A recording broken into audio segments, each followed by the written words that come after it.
অক্টোবরের 21 তারিখে পৌঁছেছিলাম আর 22 তারিখ গিয়েছিলাম সেখানে।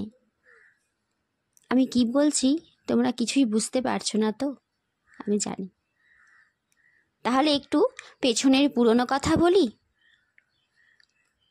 আমরা যখন বেনারস গিয়েছিলাম সেই সময়টা ছিল 2024-এর 21 তারিখ, আর বেনারস থেকে কাশিতে পুজো দিতে গিয়েছিলাম সেটা হলো 22শে অক্টোবর। আমরা যখন পুজো দিয়ে বেরিয়ে এসেছিলাম তখন পাশে দোকানে অনেক কিছু বিক্রি করছিলেন, তার মধ্যে বেশ কয়েকটা জিনিস কিনেছিলাম, আর তার মধ্যেই এই 3টে চিত্র দেখাতে পারছি তোমাদের কাছে। তোমরা দেখতে পাচ্ছ, যেমন লাল মাটি, হলুদ মাটি, ও শেষে আর একটা জিনিস রয়েছে, আরেকটি রয়েছে। তবে কি সেটা তোমরাই আমাকে জানাবে। এই ভিডিওর মধ্যেই রয়েছে সেই প্রশ্নের উত্তরটা। অবশ্যই কিন্তু আমাকে জানিও আমি সেটা আর একটা লাস্টে কি কিনেছিলাম। তবে এখানে একটা কথা বলি তোমাদের, আমি লাল ও হলুদ মাটি বা মৃত্তিকা এই কথাটা উচ্চারণ করলাম। তোমরা যদি অন্য কিছু জেনে থাকো অবশ্যই আমায় জানিও, কারণ নতুন বিষয় জানতে আমার খুব ভালো লাগে। আর যদি ভুল বলে থাকি ক্ষমা করে দিও। সঠিকটা আমাকে জানানোর কিন্তু অনুরোধ রইল, তোমরা আমায় অবশ্যই জানিও। ত্রিপুণ্ড।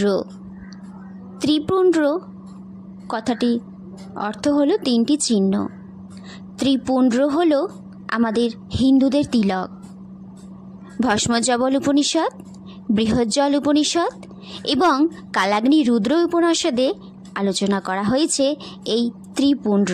এবারে আসি 3টি ভস্মরেখা। এর রূপক তাৎপর্য হলো ঐতিহ্য। এগুলো কি 3টি বৈদিক অগ্নি, 3টি শ্রবণযোগ্য ওম, 3টি গুণ, 3টি জগৎ, 3টি আত্মা, ত্রৈবেদ এবং শিবের 3টি দিকের রেখা হিসেবে দেখে।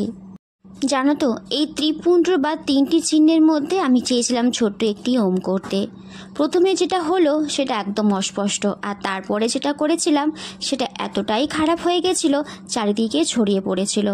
তাই বাধ্য হয়ে সেটাকে ঠিক করতে আমাকে বড় ওম করতে হয়েছে। সত্যি আজকে আমার খুব খারাপ লাগছে। আমি কি ভাবলাম আর কি হয়ে গেল আমার সাথে। আজকের এই ম্যান্ডেলা আর্টটা এইরকমই রূপ পেল। আমার আজকের জানো তো চিন্তা ভাবনাটা কেমন হাওয়ার মতন বদলে গেল। কি ভাবলাম আর কি হলো।